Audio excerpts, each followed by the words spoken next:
India News Hour, India's voice to the world. I'm Lipakshi Khurana. Coming up in the next hour. Prime Minister Narendra Modi to inaugurate a long commemoration of 150 years of the national song Vande Mataram today. Prime Minister to release commemorative stamp and coin marking the occasion. US President Trump hails strong trade talks with India, praises Prime Minister Modi as a friend, confirms India visit next year.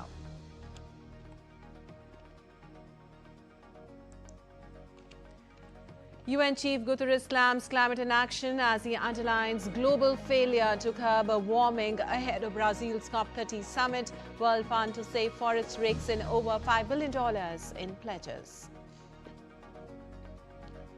Typhoon Kalmaegi hits Vietnam after killing 188 in Philippines. Flights cancelled, evacuations ordered, army on alert for rescue ops. Sudan's paramilitary Rapid Support Forces agrees to proposal from the United States and Arab nations for a humanitarian ceasefire, open to talks on a cessation of hostilities.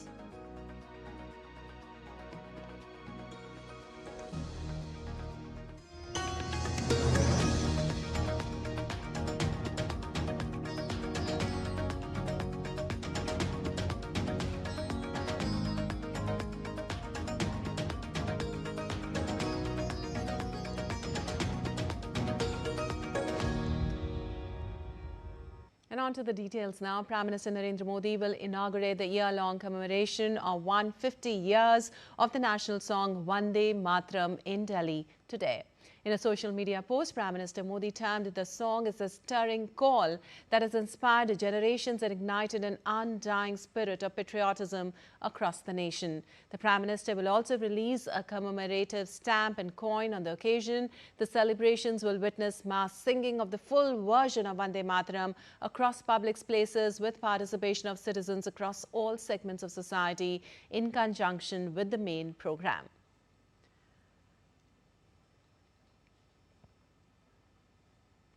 The national song was written by Bankim Chandra Chatterjee during the auspicious occasion of Akshay Navami, which was on 7th of November in 1875.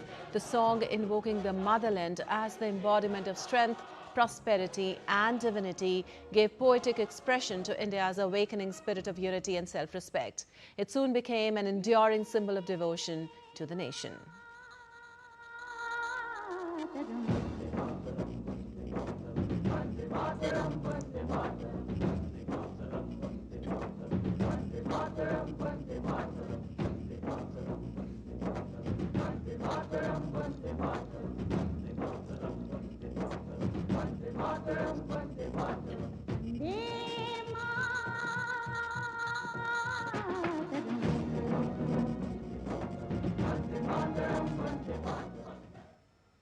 All right, and for more, we have Siddharth Bharadwaj joining us from Indira Gandhi Indoor Stadium in New Delhi, where the event is going to take place today. Well, Siddharth, as the nation marks 150 years of a national song, Vande Mataram, could you take us through the key highlights of today's inauguration ceremony led by Prime Minister himself? Well, first of all, a very good morning to you, Lipakshi. And, 150, the number, it seems like it's very, very important this year because, if you remember a few days back, we celebrated the birth anniversary of Sardar Vallabhbhai Patel. And today, the nation is celebrating 150 years of Vande Mataram, which means, Mother, I bow to thee. It's a very, very significant number, 150. And, it tells a lot about India's freedom struggle. It tells a lot about how our freedom fighters have struggled, to get this country free from the colonial shackles. So that is the significance of Vande Mataram, which is our national song. And certainly today's day will go down in history in golden words. And it's very, very important, Lipakshi, for the younger generations, for the growing generations, who are growing up to actually know the significance of this national song, to know how the country has come the long way, how the freedom fighters have struggled. They sacrificed their life to get the country free from the colonial shackles. And today, India is on a altogether a different tangent. The way the country is progressing is absolutely phenomenal. Today, the world looks at India. Today, we are excelling in every sector. Today, Bharat is excelling in every sector. You name the sector and we are there. Be it agriculture, be it textile, be it defense, be it healthcare, be it space, science and technology. You just name the sector and India is progressing. And the way the other countries want to collaborate with India is absolutely phenomenal, especially in the past 10, 11 years. If you remember, Lepakshi, in the past 10, 11 years, the way the country has progressed is absolutely amazing. And of course, Prime Minister Narendra Modi would be coming here, in the celebration, and he'll be inaugurating the commemoration of the year-long celebrations of our national song, Vande Mataram. Around 11,000 people are expected to come here, and together, when they will sing Vande Mataram, it will create a sense of unity. Like I was just mentioning, we celebrated Unity Day, and today when so many people will together sing Vande Mataram, it will create a sense of unity. Lepakshi, talking about this song Vande Mataram, it was written by Bankim Chandra Chatterjee in the year 1875. It was first sang by Rabindranath Tagore in the year 1896, and it was first used as a political slogan in August in 1905, and was adopted by the Constituent Assembly on 24th of January in 1950. So yeah, definitely the country needs to know, and it creates a sense of unity when together the entire country, not just people here in the IG Stadium, when the entire country will together sing Vande Mataram, it will create a sense of unity, sense of national pride, a sense of patriotism, which is very, very important. And this has always been the vision of Prime Minister Narendra Modi, including his vision of Ek Bharat, Shresth Bharat. And this is coming at a time when India is walking on the path of self-reliance, which is also known as Atmanirbharta, when it is aligning with the vision of Viksit Bharat 2047, which means that by 2047, when India will be celebrating its centenary of its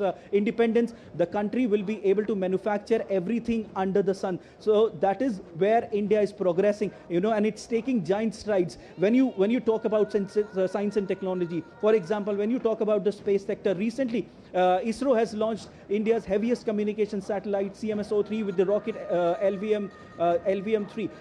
And this is the heaviest communication satellite launched from the Indian soil. That goes on to show that how the country is progressing in the field of science and technology and space sector. When you have collaboration with space agencies like NASA, for example, the NISAR satellite, Earth observing satellite, and when you see the defense manufacturing also is taking giant strides, the indigenous defense manufacturing and healthcare sector, different schemes launched by the government. People are really, really happy, and they just want to praise how the country is progressing now. And we had a word with some people here who have just come, to take part in these celebrations. They are saying that we so want to meet Prime Minister Narendra Modi, but yeah, of course, because of the security reasons, that's not possible. But it tells a lot about how they are feeling about the country and how they're feeling about how India is progressing in various sectors. So definitely, and when we talk about Vande Mataram, it was initially used, during the Swadeshi movement and anti-partition movement, but later on it became the anthem. Later on it became anthem. So definitely, we need to know the significance of Vande Mataram, and today is a very, very important year when everyone will be together singing Vande Mataram, and will be creating a sense of national pride and unity as well, Lepakshi. So absolutely, Siddharth, it will go down in history in golden words, and everyone is really, really happy here in the stadium. Everyone is very excited to sing national song of India. And definitely, like I said, it tells a lot about how the country is progressing. It tells a lot about the national unity. It tells a lot about how together we can achieve goals which seems impossible. So nothing is impossible when you are together. Nothing is absolutely impossible when you sing this song. Nothing is absolutely impossible. When together we progress on the path of self-reliance. Lepakshi, back to you. Absolutely, Siddharth, an extremely significant day, especially for the younger generations, as you also mentioned. The Prime Minister himself called Vande Mataram a stirring call that inspired the generations. And how is this spirit of patriotism being reflected in the celebrations across the country also, Siddharth? Today we understand that a commemorative stamp and coin is also going to be released on this occasion. Definitely, Lepaksi. So the Prime Minister Narendra Modi, like I just mentioned, will be inaugurating, the commemoration of year-long celebration of our national song. So it will be done in 4 phases. And like you've also mentioned, the commemorative stamp will also be launched. So basically, it creates, like I said, it creates a sense of patriotism. It creates a sense of national pride. It creates a sense of unity. And like Vande Mataram means, Mother, I bow to thee. So when the entire country together will sing Vande Mataram, it will certainly give goosebumps to the entire world. Certainly, because it creates a sense of unity. It will show that how united Bharat is and how progressive Bharat is today in today's modern era, and how Bharat is progressing in every sector. Like I just mentioned, you name the sector and we are there. You name the sector: defense, textile, agriculture, healthcare, and we are there. So, the way this country is progressing and the way people are doing wonders and the way organizations are doing wonders. So it's a shining example of India's development and how India today is shining on the global map. Today, the world leaders look at India. Today, Prime Minister Narendra Modi, under his vision, Prime Minister Narendra Modi's vision, the country is progressing like anything, and world leaders are also acknowledging this. We can see when Prime Minister Narendra Modi goes to other country, the kind of respect he gets, the kind of love he gets from the Indian diaspora. It's absolutely phenomenal. Even I have covered some foreign trips, and I myself have seen the fan following, the popularity, the love for Prime Minister Narendra Modi. And when he meets and greets children, and when we talk about the collaboration between two countries, when right. You get to know that MOU has been signed in this field and MOU has been signed in that field. Yeah. You certainly get to know that how the country is progressing and shining on the global map today. Absolutely, and the today country is a very, very significant shining day on the when global map, country is Siddharth, celebrating and an 150 extremely years. important day today. Thank you so much for all the details from there, and we'll keep taking more throughout the day. And moving on, India's Commerce and Industry Minister Piyush Goyal also celebrated the 150 years of Vande Mataram in New Zealand. While addressing the community, the minister expressed delight at 150 Indians singing the national song on foreign land together.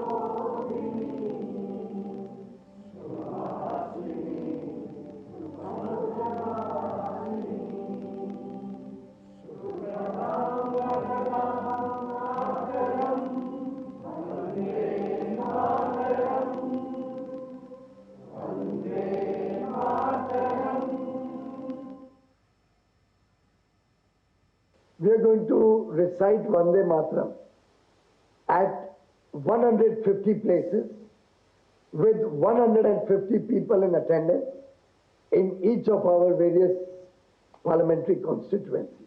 I think I'll proudly report to Prime Minister Modi that I did it with 150 of our brothers and sisters. An Indian sand artist, Manas Kumar Sahu, has created a sand animation short film on 150 years of iconic song Vande Mataram. With the artist, Sahu has emphasized the profound emotional and cultural significance of the phrase Vande Mataram as more than just a song, but a powerful sentiment and spiritual practice ingrained in the hearts of every Indian. It highlights the sacrifices and essence of India's heritage embedded within each word, asserting that when this phrase resonates, it evokes the spirit of independence and national pride.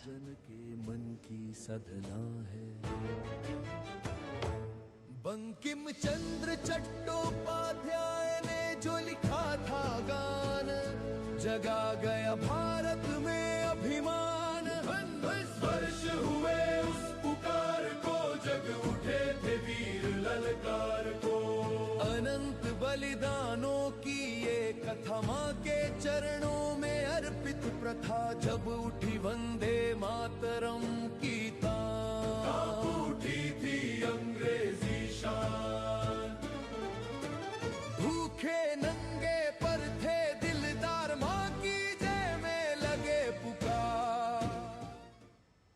And still to come on DD India News Hour. Trump says International Stability Force for Gaza will be on the ground very soon. Nancy Pelosi announces a retirement after 4 decades of career, won't seek re-election in 2026. And US travelers face major disruptions as federal shutdown triggers widespread flight cancellations and delays.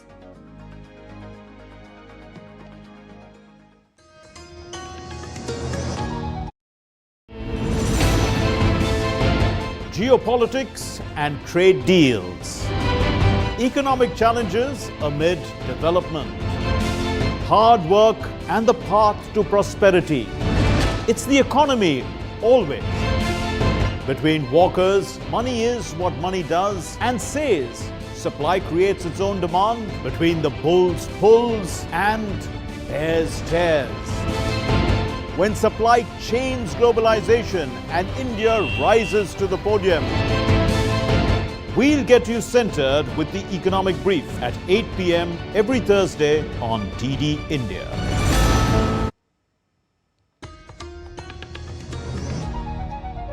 Welcome back. You're watching DD India News. I'm Lipakshi Khurana. And moving on, UN Secretary-General António Guterres opened a gathering of world leaders in Belém, Brazil, ahead of the COP30 Climate Summit by declaring that the world has failed to limit global warming to 1.5 degrees Celsius. Now, he called the situation a moral failure and urged the world leaders to slash fossil fuel emissions and protect the nature. Guterres' warning came as global leaders have so far fallen short of the target to limit warming to 1.5 degrees, and UN's weather agency reported that 2025 is set to be one of the hottest years on record. Antonio, however, added that the UN is still optimistic and that is the best time to fight back. Every fraction of a degree means more hunger, displacement and loss, especially for those least responsible. This is moral failure and deadly negligence. The United Nations will not give up on the 1.5 degrees goal. Because another truth is evident. We have never been better equipped to fight back. Well, the world leaders launched a fund on Thursday to save the world's forest at COP30 summit in Brazil, quickly raking in over $5 billion in pledges to reward the tropical countries for not chopping down the trees. The initial government commitments still fall far short of what is needed for the fund to attract the private investment it seeks. But Brazil's President Luiz Inácio Lula da Silva still described the Tropical Forest Forever Facility, or TFFF, as unprecedented. Now, ultimately, Brazil, the fund's political sponsor, seeks to create a $125 billion facility that would pay out a share of profits to developing countries for every hectare of forest they leave standing. Brazil hopes the fund will create a reliable, long-term revenue stream and alternative to tropical countries cutting down forest for economic gain. Now, Brazil had put in the first $1 billion pledge for the fund, matched by fellow forest nation Indonesia. The UK said it would not contribute, while Finland's government said it would be difficult to find new resources in uncertain economic climate. Now, France pledged a conditional €500 million, Portugal added a more modest $1 million, and Germany made an unspecified commitment. Norway on Thursday pledged $3 billion for loans, but with strings attached. Brazil has identified more than 70 developing countries that could be eligible for annual payments from the fund. And updates now on one of the world's deadliest typhoons, Kalmaegi. In Vietnam, coastal areas were assessing the damage from Typhoon Kalmaegi, destructive winds and heavy rain on Friday. The typhoon claimed 1 life in Vietnam after killing at least 188 in the Philippines. The storm made landfall in central Vietnam late on Thursday, uprooting trees, damaging homes and triggering power outages before weakening as it moved inland. Authorities warned of continuing heavy rainfall of up to 200 millimeters in central provinces from Thanh Hoa to Quang Tri. The government stated that it had mobilized over 268,000 soldiers for search and rescue operations warned of potential floods in low-lying areas. As the storm's death toll climbed to the Philippines, officials reported another 135 people missing and 96 had been injured. And in Spain, heavy rainfall caused flooding across parts of northeastern Catalonia region on Thursday, prompting authorities to issue warnings and emergency responses. The Catalan Weather Agency issued an orange alert in the region, with Girona recording the highest rainfall with 43.6 litres per square metre. As per the local media, Catalonia's fire brigade handled 60 emergency calls during the recent weather event. Authorities lifted the flood alert at midday but advised their residents to remain cautious when outdoors.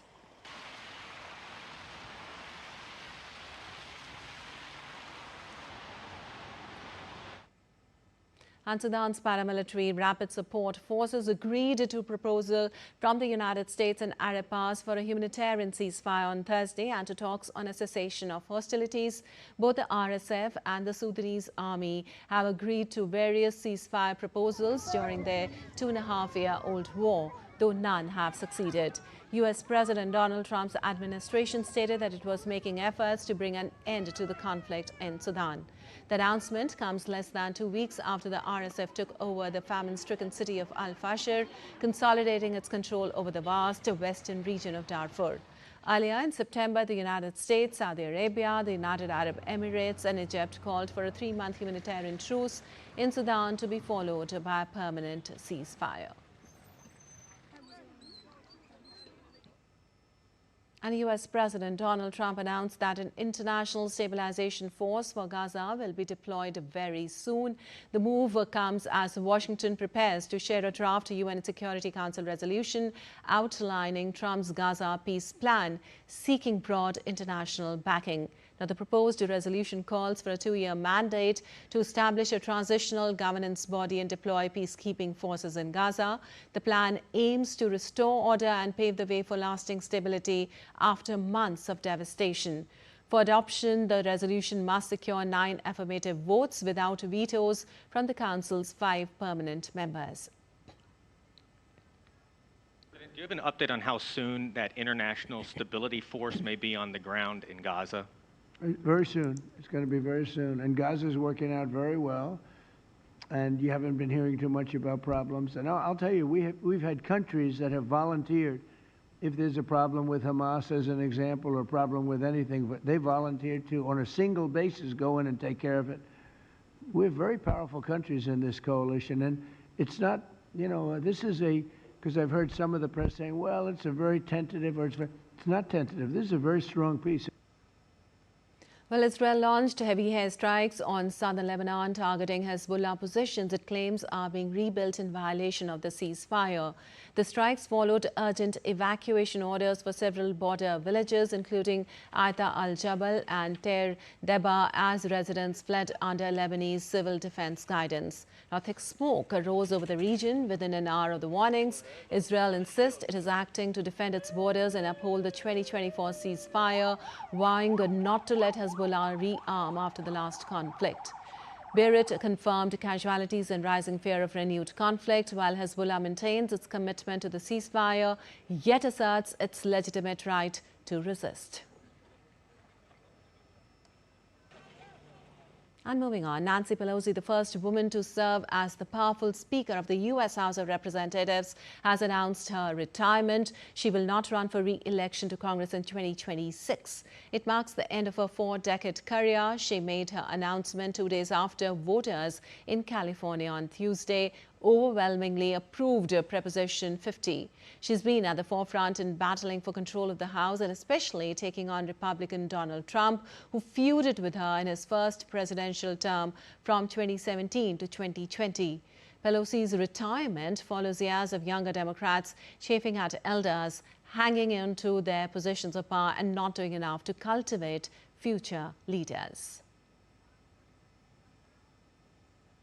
For decades, I've cherished the privilege of representing our magnificent city in the United States Congress. We can be proud of what we have accomplished, but there's always much more work to be done. That is why I want you, my fellow San Franciscans, to be the first to know. I will not be seeking re-election to Congress.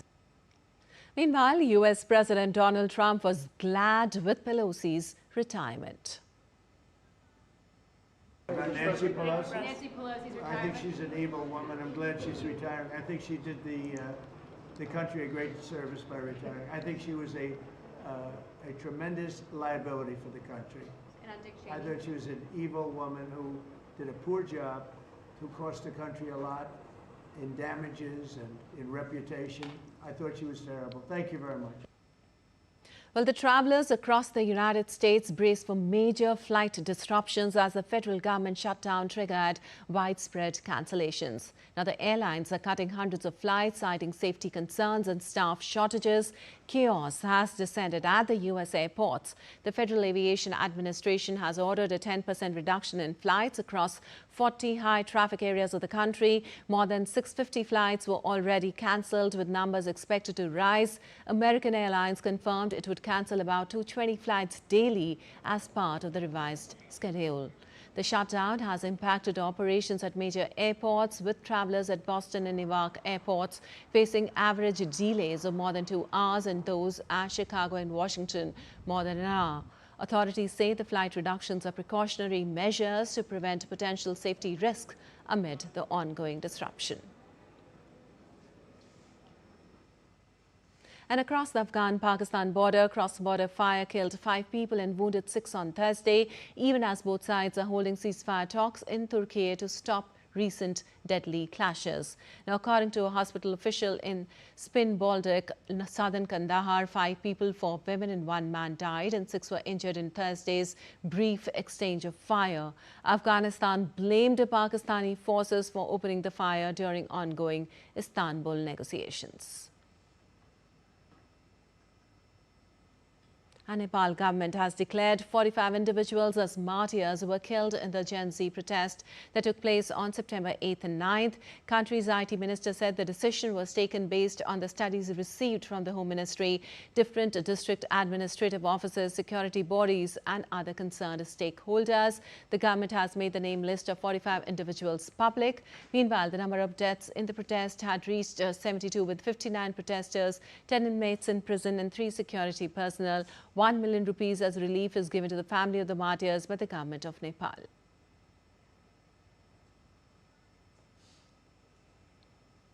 And still to come in DD India News Hour. Record-breaking voter turnout in Bihar. First phase of polling sees massive participation amid festive, peaceful atmosphere. We'll get here an exclusive conversation with Doof Marwai, the trailblazer who brought yoga to Saudi Arabia and beyond.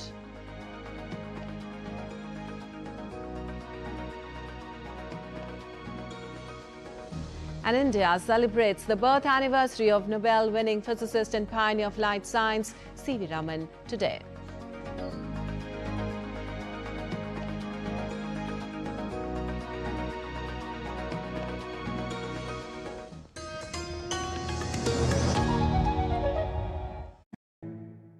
Tell us whether the British were really interested in religion, or was this all about politics? The British wanted to know as much about it as they could. But what they got was not necessarily a truly accurate reflection of the lived reality. It doesn't matter what your religion is as long as the man is good. I cannot not ask you about the Kerala story, that contentious, controversial movie. It really was not just propaganda, it was just blatantly false.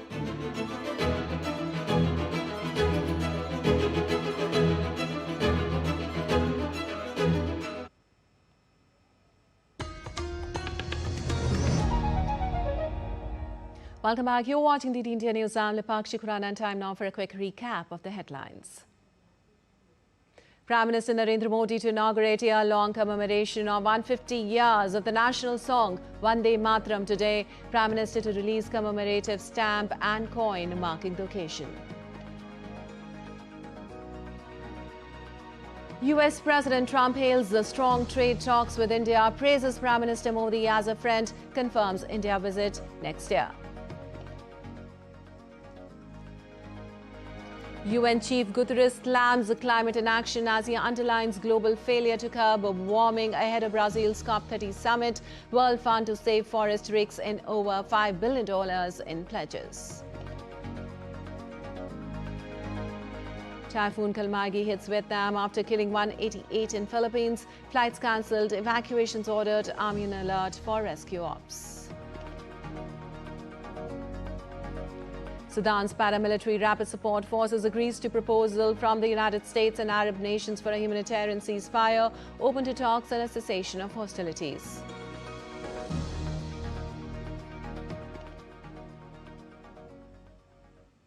And moving on, massive recital of Vande Mataram today as year-long commemoration of 150 years of Vande Mataram starts today. Prime Minister Narendra Modi will inaugurate the year-long commemoration of the national song. Well, US President Donald Trump said on Thursday that he praised Prime Minister Narendra Modi, calling him a great man and a friend, while hinting that he may visit India next year. Speaking to reporters at the White House, Trump said his talks with PM Modi on trade relations were going great. When asked directly if he planned to travel to India next year, Trump replied it could be yes. Listen in.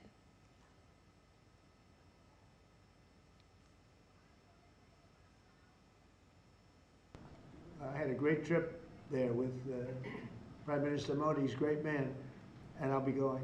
You're planning to go to India next year, sir? It could be, yeah.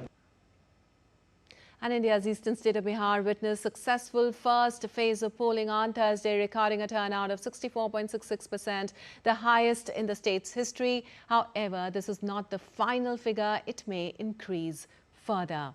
The Election Commission said polling concluded peacefully in a festive mood at all 45,341 polling stations in 121 constituencies across 18 districts. It added that the women voters participated in large numbers with a lot of enthusiasm. Several prominent leaders, including Tejasvi Yadav, Deputy Chief Minister, Samrat Chaudhary and Vijay Kumar Sinha and a number of other ministers, were among the 1,314 candidates who contested in Phase 1. Well, the focus now shifts to the second phase, in which 122 constituencies will go to polls on 11th of November, and the counting of the votes will be done on the 14th of November.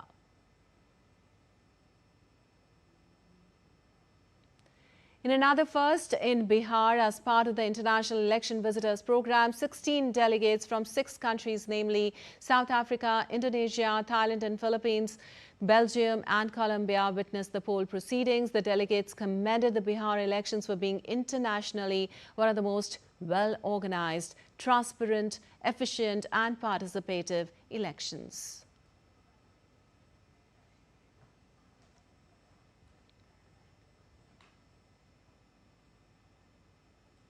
And talking about Donald Trump's remarks about Prime Minister Modi and his possible visit to India, we have DD India correspondent Akshay Dongre joining us from New Delhi. Well, Akshay, this news of Donald Trump saying that he's coming to India soon has created quite a buzz. How significant are these comments in the current India-US relations context?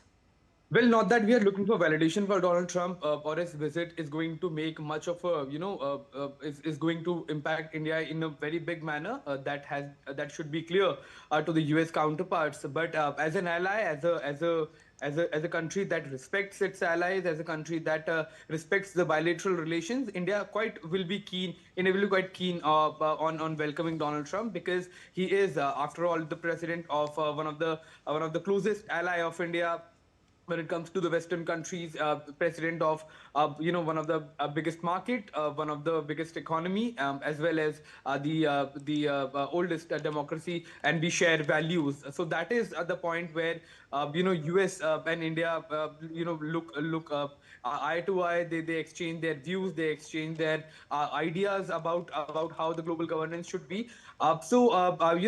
India was interested in welcoming him earlier. India is still welcoming him at this point in time as well, so that doesn't change much. But it remains to be seen that how the trade talks go, because it's not that we are requesting him to come and that he has been denying. It's just that now the time is right, and now both the countries are settling down on a particular sort of trade arrangement. The relations will be going upwards from here after hitting rock bottom when Donald Trump himself announced unilaterally 50% tariffs on India. That was India had questioned on multiple forums, but now it seems that there is a realization in White House that India as an ally in the Indo-Pacific is indispensable. It's an ally that shares the values that U.S. democracy has. It shares the value of same ethos and ethics when it comes to freedom of trade, freedom of navigation, freedom of movement, and all of that. Yes, it's going to be great. Both the countries have a lot of potential when it comes to trade. India is the fastest growing major economy in the world. US is the largest economy in that sense.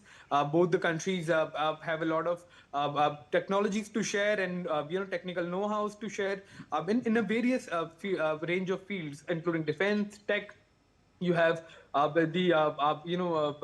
specialized manufacturing sectors such as artificial intelligence, quantum computing, all of that. So US is also looking for other markets, looking for manufacturing bases, looking for other areas where the Trump administration is realizing that everything moving to US will also not be helping the country, and it will be resulting in the sort of rising costs that we are seeing right now.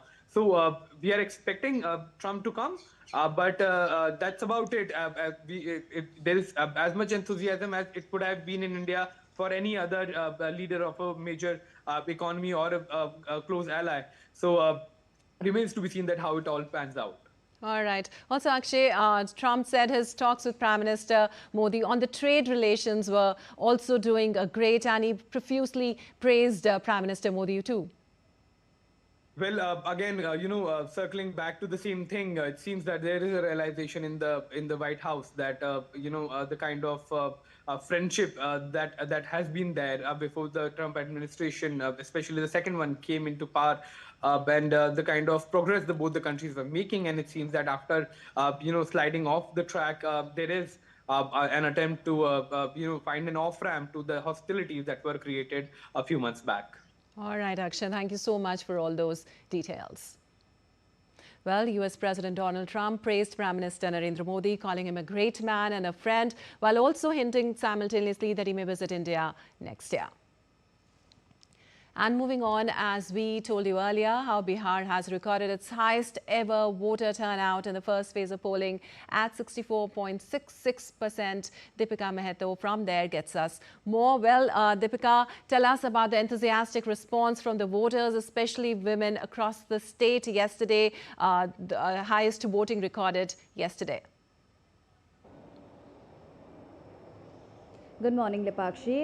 Yes, Patna and especially Bihar has created history this time with the highest voting percentage this time at 64%. Earlier, it was somewhere around 50 to 53% in the year 2020. When we talk about this particular election, we saw a large number of female voters who came out to vote and also the first-time voters. Across the two phases, which is the phase 1 and phase 2, we have around 15 lakh first-time voters. And yesterday as well, we saw a lot of first-time voters who came out in large numbers to vote here. And the reasons we asked that what makes them celebrate this festival of democracy, they said that they now feel more safe to come out in large numbers and vote, and especially when I talk about women here, because we had a word with a lot of women voters. They said when we talk about crime rate, it has decreased. When we talk about development, they can see some sort of infrastructural development, especially in the capital city, Patna, where we are standing right now.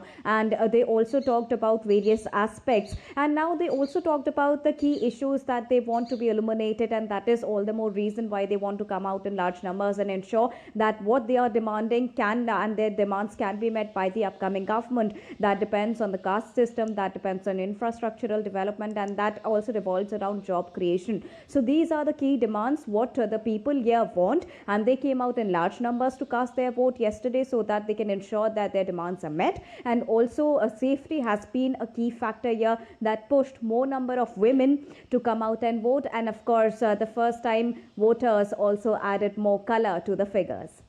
All right. Also, Deepika, the Election Commission has described the polling as peaceful and festive, with international delegates also observing the process. What are the preparations like for the second phase now on November 11th? It will be on the same lines when we talk about the peaceful progression of the entire election, because that has been a key task. And when we talk about it from international point of view, you would remember that back in the year 2020, during the general elections as well, India got a lot of praise from international communities on how, being the largest democracy, we conduct the most democratic procedure of elections in a very free and fair manner, and also in a very smooth and safe manner. So that has always been a key task for the Election Commission of India. So they ensured that when it comes to Bihar, they will implement the same key measures. Apart from that, 17 new initiatives were introduced by the Election Commission of India.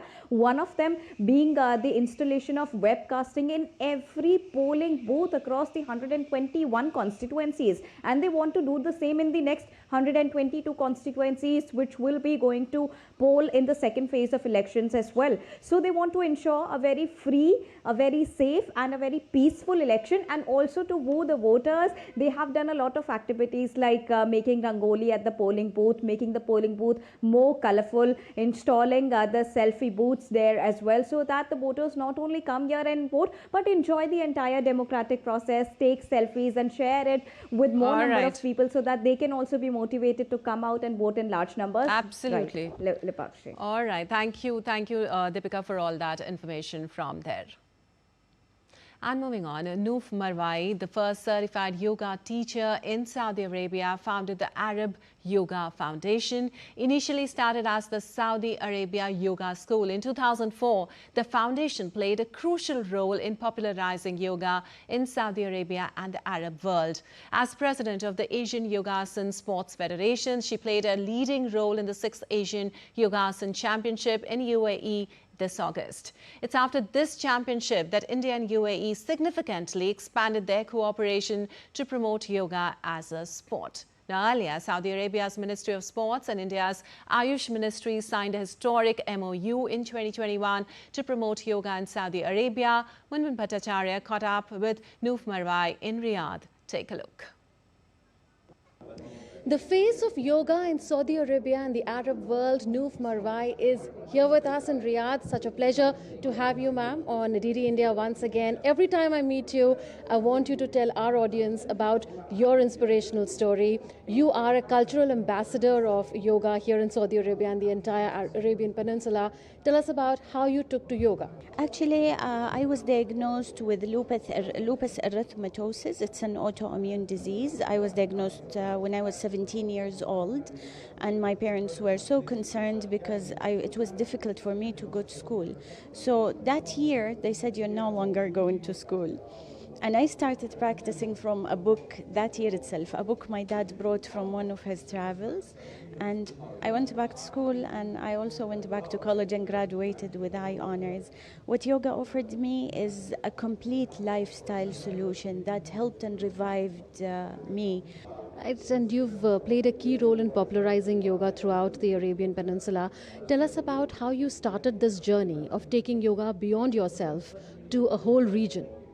Actually, when I found that it helped me so much, I wanted to give that to people. So I started talking about it in media, in the college, wherever I go. So I started also traveling to India to learn more about it. Recently, there was in UAE a Asian Championship that was organized. It was called the Asian Yogasana Championship. So you played a lead role there. Tell us about the kind of participation that was there from various countries, and how did Indians perform? Okay, so I'm the president of the Asian Yogasana Sports Federation. I was appointed in November 2024 in the General Assembly in Dubai, and our headquarters is actually now in Dubai. UAE hosted the Asian Championship in the Emirate of Fujairah. It's also a historical city and a sports city as well, and it was under the Crown Prince of Fujairah. And the Indian team performed very well, of course, because yoga is from India. You are also wearing the Padma Shri. You were awarded with the Padma Shri in 2018 by the Government of India. Tell us about that moment, what really it means for you. It means a lot, actually, for me, and it's an honor for my country to be in a Saudi and being excelled in yoga or something that is out of our culture and being appreciated by the Indian government. It means a lot to me, and I always carry it with honor. You've met Prime Minister Narendra Modi in April this year in Jeddah, and you've also met him previously. What are your impressions of him, considering that he's a big supporter of yoga? Yeah, that meeting was in April, and it was a call on from the Prime Minister, and we had around 30 minutes talk about the development of yoga in Arab countries. We appreciate actually his support for yoga, because to have that support coming from India and the leader, the Prime Minister, for this sport is amazing. Thank you so much, Noof, for speaking to us on DD India. So that was an exclusive conversation with Noof Marwai, the face of yoga, not just in Saudi Arabia, but the entire Arabian Peninsula. With cameraman Pramod Negi, this is Munman Bhattacharya from Riyadh for DD India. And India is today observing the birth anniversary of acclaimed physicist and the first Asian to receive Nobel Prize for Physics, Sir Chandrasekhara Venkataraman. Let's take a look at his journey and contributions that continue to inspire science enthusiasts. Today we remember one of India's greatest scientific minds, Sir Chandrasekhara Venkataraman. Born in Thiruvannaikaval near Tiruchirappalli in Tamil Nadu, Dr. Raman's brilliance illuminated the world of physics. In 1922, he published his groundbreaking thesis on the molecular diffraction of light, a study that led to one of the most revolutionary discoveries in science, the Raman effect, evidence of the quantum nature of light. This landmark discovery changed the course of modern science. The day of its discovery, 28th February, is celebrated every year as National Science Day, a tribute to the power of Indian innovation and intellect. In 1930, C.V. Raman became the first Asian to win the Nobel Prize in Physics. He was later conferred with India's highest civilian honor, the Bharat Ratna, in 1954. His pioneering work continues to inspire generations of scientists, researchers, and students, reminding us that when science moves forward, humanity moves with it. We salute Sir C.V. Raman, a visionary whose discovery changed not just science, but the very direction of progress itself. And still to come on DD India News Hour. Novak Djokovic beat Nuno Borges to reach semi-finals at the ATP 250 tournament in Athens. And we'll show you a video on the journey of India's national song and its enduring legacy.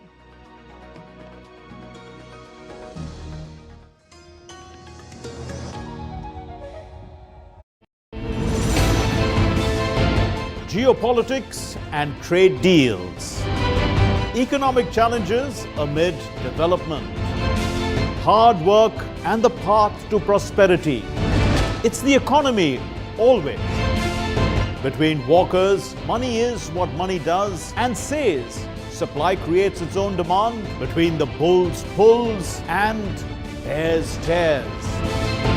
When supply chains globalization and India rises to the podium. We'll get you centered with the economic brief at 8 p.m. every Thursday on DD India. Jharkhand will mesmerize you with majestic nature, rich heritage, and colorful culture. Hello. Johar. Johar. It fits perfectly. Thank you. Full workout ho gaya. Ready?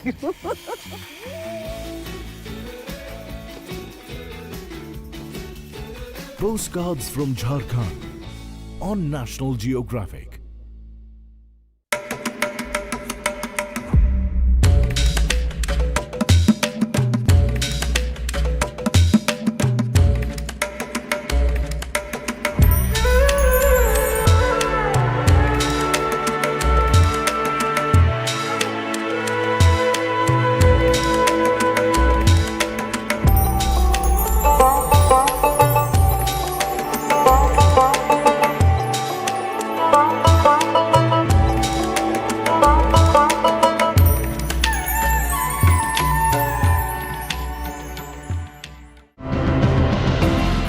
Desh Ki Mitti captures the deep connection that Indians everywhere feel with the country's soil.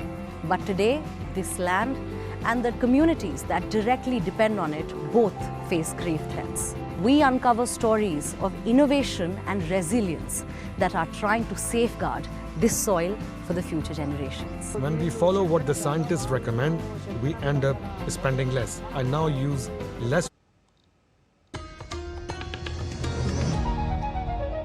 Welcome back. You're watching DD India News. I'm Lipakshi Khurana, and on to some sports news now. In tennis, Serbia's Novak Djokovic claimed the 200th indoor win of his career to reach the Athens Open semi-final on Thursday. Djokovic defeated Nuno Borges 6-7, 6-6, 6-4 in the quarter-finals. The 24-time Grand Slam champion failed to take 3 break-point opportunities in the opening set, but upped his level to comfortably move ahead in the tie-break. The 24-time Grand Slam champion will take on German Yannick Hanfmann in the semis.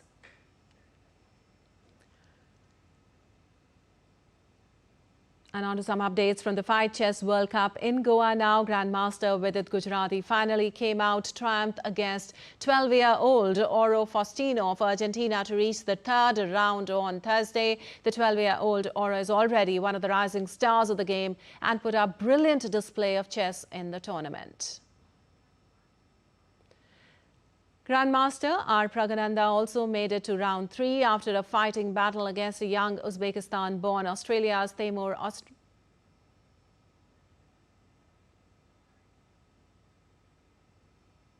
And India's para-archer Sheetal Devi has achieved another historic milestone. The 18-year-old who was born without arms has been selected to be able-bodied junior team for the upcoming Asia Cup Stage 3 in Jeddah in December this year.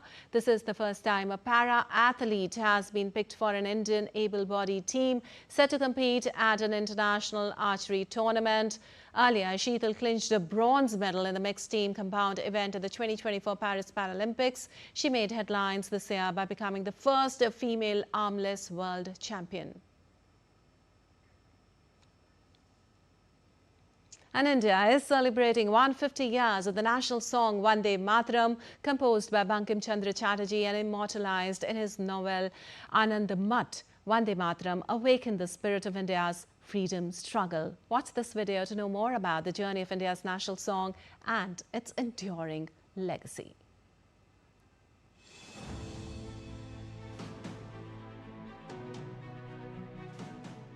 November 7, 2025 marks the 150th anniversary of India's national song Vande Mataram.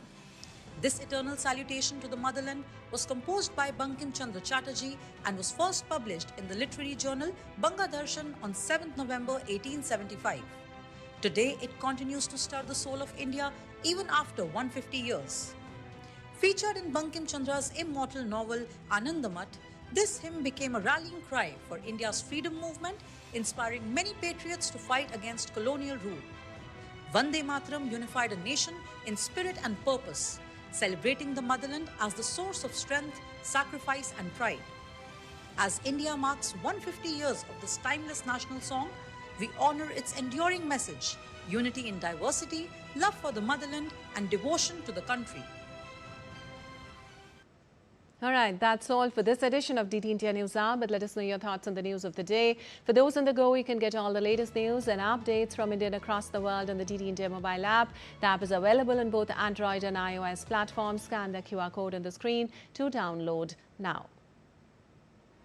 We'll be back with more news as it breaks here on DT India. I'm Lipakshi Khurana from all of us here in Delhi. Thanks for watching DT India News Hour.